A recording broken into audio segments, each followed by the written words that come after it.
After many months of searching, we finally found Rupert. He was living in Buffalo, and the owners said to us, "You have to pick him up by the last week of January."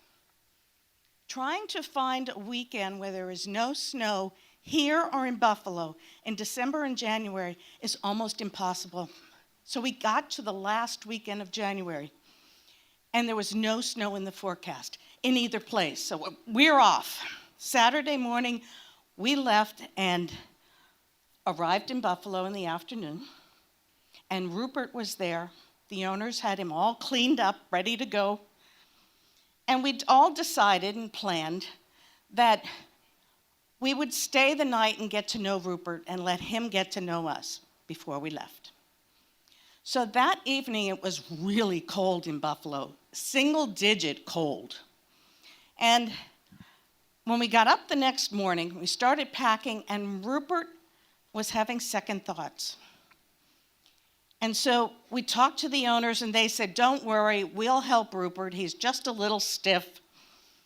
You go have breakfast." So we went to have breakfast, and lo and behold, I look out the window, and it's snowing. Obviously, the weatherman was wrong.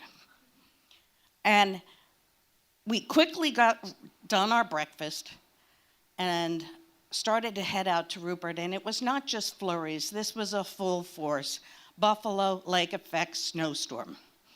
We got to Rupert, and we had 2 inches on the ground.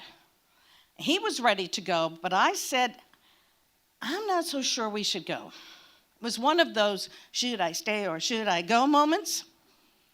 And if we stayed, Lord knows how long it would take us to get out of Buffalo.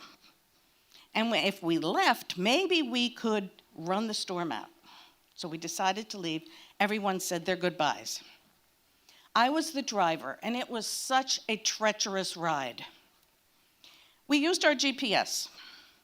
And going to Buffalo, we noticed we came down this huge hill, and there was an overpass where there was a railroad, and it was 11 feet high. And I said to Scott, who was not my husband then, "We're going to be taller than that coming back. I think we need to find another route to come home." And he said, "Oh, honey, don't worry about it. GPS never takes you the same way twice. We'll be okay." Well, as we're coming down this hill on the way home, I looked at him and I said, "Honey, we are not okay. I think you have to think again and find a plan B." So he looked and he said, "Well, we could go north 20 miles, cross over, and come south 20 miles. I said, "Yeah, right. Go into the storm that we're trying to outrun." That wasn't going to work, honey. Think again and find us a plan C. So he looked and he said, "Well, looks like there's another road not too far away that can go over the railroad." So we took it. It was narrow. It was steep. It had those serpentine roads that my grandmother used to call kiss-me-ass roads. And we halfway up the mountain, yes, there's the railroad. I panicked. It was one of those that goes up, levels off, and goes back down. Well, I said to him, "We are going to hurt Rupert's belly." Now, I have blonde hair, but underneath here are some brown ones. Those are my common sense hairs. And those hairs told me to take it on an angle. So I did. I took it on an angle, and God was looking after us. We didn't harm Rupert. The ride home was really quiet. I think Scott was afraid to say anything to me, and it took another 6 hours to get home. And in Lancaster was the first time we didn't have any snow. So it was a tough trip. So we get home, we put Rupert to bed, and we look at him. He's all white, covered with snow and salt. Couldn't even tell what color he was. Well, at that point,